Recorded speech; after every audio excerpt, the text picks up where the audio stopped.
주님의 교회 성도 여러분, 고난주간 월요일 3월 29일 매일 말씀 묵상을 시작하겠습니다.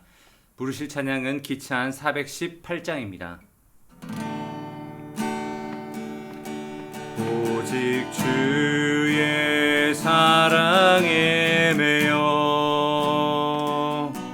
내 영 기뻐 노래합니다.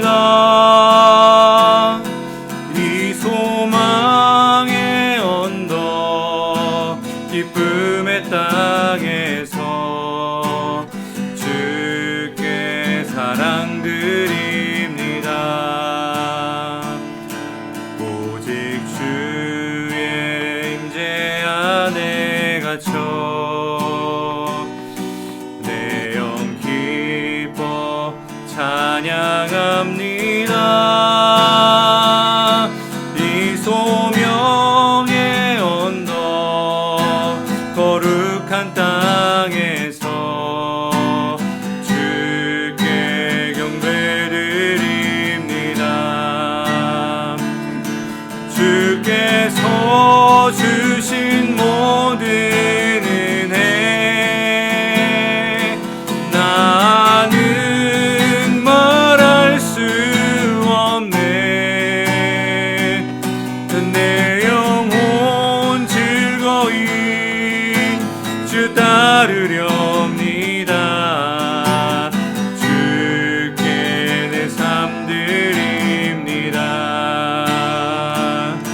주께서 주신 모든 은혜 나는 말할 수 없네. 내 영혼 즐거이 주 따르렵니다.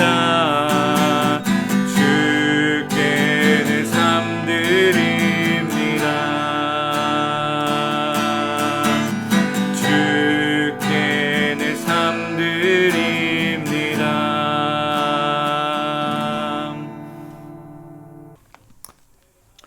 고난주간 월요일 함께 보실 말씀은 마태복음 26장 69절에서 75절까지입니다.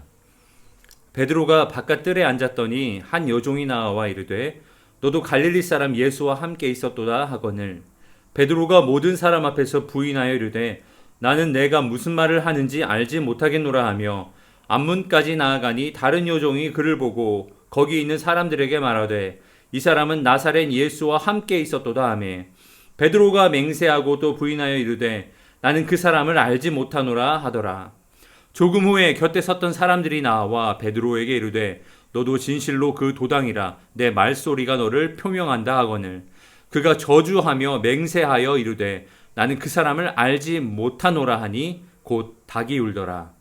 이에 베드로가 예수의 말씀에 닭 울기 전에 내가 3번 나를 부인하리라 하심이 생각나서 밖에 나가서 심히 통곡하니라. 아멘.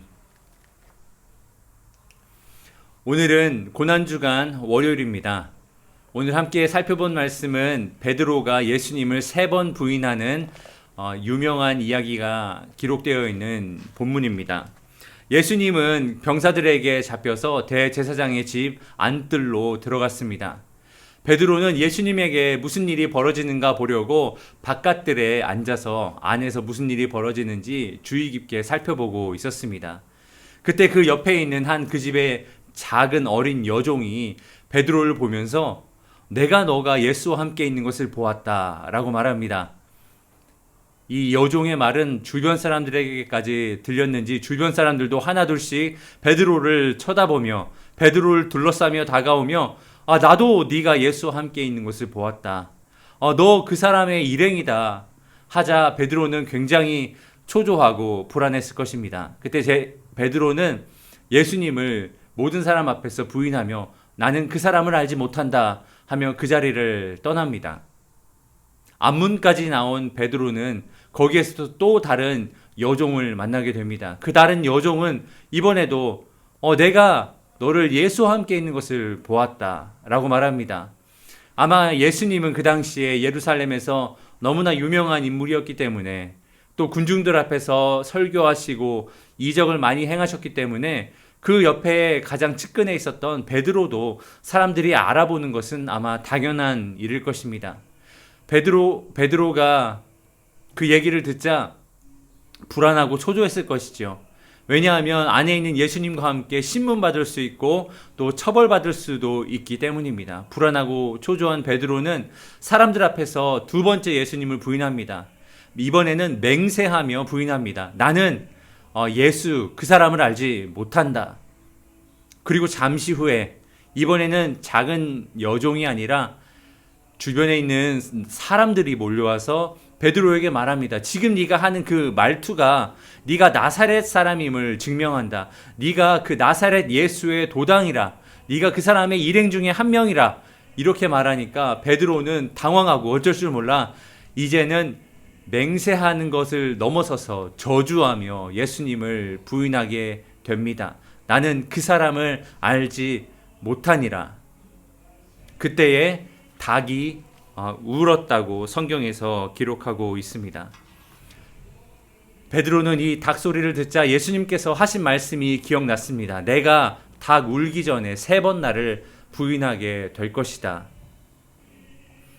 베드로는 그 누구보다 자신이 있었습니다. 세상 어떤 사람이 예수를 부인하고 예수님을 떠나도 나는 예수님을 떠나지 않을 겁니다. 나는 예수님을 부인하지 않을 겁니다. 자신만만했고 자신감에 충만했던 이 베드로는 그 다구는 소리를 듣고 비참하여 밖으로 나가 통곡하며 울고 있습니다.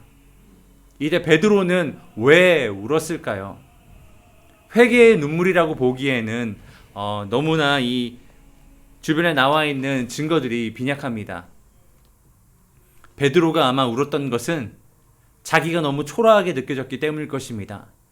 예수님을 향한 죄송한 마음, 미안한 마음을 넘어 그렇게 내가 자신만만했고 예수를 따를 수 있을 거라, 예수를 끝까지 함께 할 수 있을 거라 생각했는데 그 어린 여종 앞에서 예수님을 맹세하고 저주하며 부인했던 그 자신의 모습이 얼마나 한심하고 초라한지 아마 그 자신의 밑바닥을 보게 된 베드로는 자기 연민에 빠졌습니다. 그리고 통곡하고 내가 이것밖에 되지 않는가? 그리고 내가 이게 바로 나의 모습인가? 초라한 자신의 모습을 보면서 아마 통곡하며 울었을 것입니다. 우리도 신앙생활 하면서 이런 일들을 많이 겪게 됩니다. 우리가 영적으로 아주 충만할 때는 내가 주님을 위해서 모든 것을 할 수 있을 것처럼 생각이 되지만 또 우리의 마음이 우리의 감정이 그렇게 되지 않을 때 며칠 지나서 우리가 세상의 일 속에 섞여 살다 보면은 우리가 이런 마음이 언제 있었던가 싶을 정도로 어떤 것도 할 수 없는 무기력한 상태, 또 죄를 짓는 상태, 예수님을 부인하는 것이나 마찬가지인 상태로 우리의 영적인 상태가 떨어질 때도 있습니다. 베드로에게는 어떤 일이 벌어졌을까요? 예수님을 3번 부인했던 이 베드로에게는 어떤 일이 벌어졌을까요? 사도행전 2장에 보면 베드로가 모든 유대인들 앞에서 아주 담대하게 설교하는 모습이 나옵니다. 최소 3,000명 이상의 종교 지도자들, 베드로가 두려워했던 종교 지도자들, 유대인들, 수많은 사람들 앞에서 목소리를 높여 예수 그리스도가 바로 너희가 십자가에 못 박은 예수 그리스도가 바로 하나님의 아들이시며 메시아시다라고 아주 소리 높여 담대하게 선포하는 이 사도 베드로의 모습을 우리가 볼 수가 있습니다.